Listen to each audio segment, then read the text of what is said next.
Assalamualaikum warahmatullahi wabarakatuh. Kami dari kelompok 9 yang akan sedikit menjelaskan tentang pengertian diare, etiologi, patogenesis, manifestasi, pengobatan farmakologi, dan pengobatan non-farmakologi. Sebelumnya perkenalkan, nama saya Nisrina Agustina. Di sini saya akan menjelaskan apa itu diare. Diare adalah kondisi di mana seseorang mengalami buang air besar dengan konsistensi yang lebih cair atau lebih sering dari biasanya. Sebagai contoh, jika seseorang mengalami diare, fesesnya menjadi lebih cair atau semi cair. Ini terjadi karena penyerapan air dan elektrolit di usus besar tidak efektif. Dan juga biasanya frekuensi buang air besar meningkat lebih dari 3 kali sehari. Tapi, di beberapa kasus yang lebih parah bisa mencapai puluhan kali dalam sehari. Lalu, volume feses yang dikeluarkan juga sering kali lebih banyak dari biasanya. Diare juga dapat bersifat akut dan bersifat kronis. Diare akut yaitu di mana diare terjadi secara tiba-tiba dan berlangsung dalam waktu yang relatif singkat. Sedangkan diare kronis, diare yang berlangsung lebih dari 2 hingga 4 minggu. Kondisi ini sering menunjukkan adanya masalah kesehatan yang mendasarinya dan memerlukan evaluasi medis yang lebih mendalam. Etiologi atau penyebab diare dapat dibagi menjadi beberapa kategori. Yang pertama adalah infeksi, disebabkan oleh bakteri, salmonella, dan shigella. Yang selanjutnya adalah virus atau rotasi virus, norovirus. Yang selanjutnya adalah parasit, Giardia lamblia. Yang kedua adalah penyakit radang usus, seperti Clostridiase dan ulcerative colitis. Yang ketiga adalah alergi makanan terhadap susu, kacang, dan gluten, atau pada penderita penyakit celiac. Yang selanjutnya adalah obat-obatan seperti antibiotik, antasida yang mengandung magnesium, dan obat kemoterapi.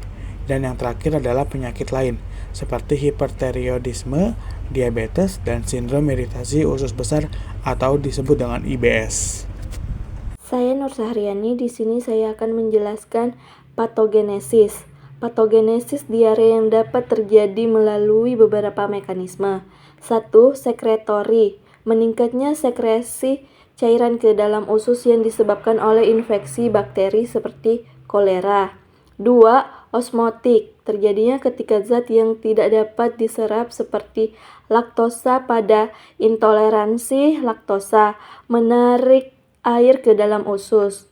Ketiga, eksudatif. Terdapat kerusakan pada dinding usus yang menyebabkan eksudasi darah, protein, dan cairan ke dalam lumen usus, seperti pada kolitis ulceratif. Keempat, motilitas yang dipercepat. Kondisi seperti hipertiroidisme atau sindrom iritasi usus dapat mempercepat pergerakan usus sehingga penyerapan air terganggu. Saya Rita Aprilia Francisca dari kelompok 9. Di sini saya akan menjelaskan tentang manifestasi dan pengobatan farmakologi. Lalu selanjutnya ada manifestasi. Gejala utama diare meliputi yang pertama, buang air besar dengan konsistensi cair atau berair. Dan yang kedua, frekuensi buang air besar yang meningkat. Yang ketiga, kram perut. Dan yang keempat, mual dan muntah. Dan yang kelima, demam, terutama pada diare infeksius. Dan yang keenam, kehilangan berat badan pada diare kronis. Yang ketujuh, dehidrasi. Tanda dehidrasi meliputi mulut kering, penurunan volume urin, pusing, dan lemas. Lalu selanjutnya ada pengobatan farmakologi. Beberapa jenis obat yang sering digunakan meliputi yang pertama antibiotik, digunakan untuk mengatasi infeksi bakteri seperti metronidazole untuk Giardia atau azithromycin untuk infeksi bakteri spesifik. Dan yang kedua antidiare seperti loperamide yang membantu memperlambat pergerakan usus. Dan yang ketiga probiotik seperti Lactobacillus rhamnosus GG memulihkan pola usus normal. Dan yang keempat adsorben seperti Attapulgite yang membantu menyerap toksin di usus. Lalu di sini ada pengobatan non farmakologi dari diare. Yang pertama yaitu ada rehidrasi oral. menggunakan oralit atau oral rehydration solution untuk menggantikan cairan dan elektrolit yang hilang. Lalu ada diet, mengkonsumsi makanan yang mudah dicerna seperti BRAT atau banana, rice, apple sauce, toast. Lalu selanjutnya hidrasi yang cukup, meminum banyak cairan terutama air putih atau cairan rehidrasi. Lalu menghindari makanan pemicu, menghindari makanan yang dapat memperburuk diare seperti produk susu, makanan berlemak, dan makanan pedas. Yang terakhir ada kebersihan, memastikan kebersihan tangan dan makanan untuk mencegah infeksi yang dapat menyebabkan diare.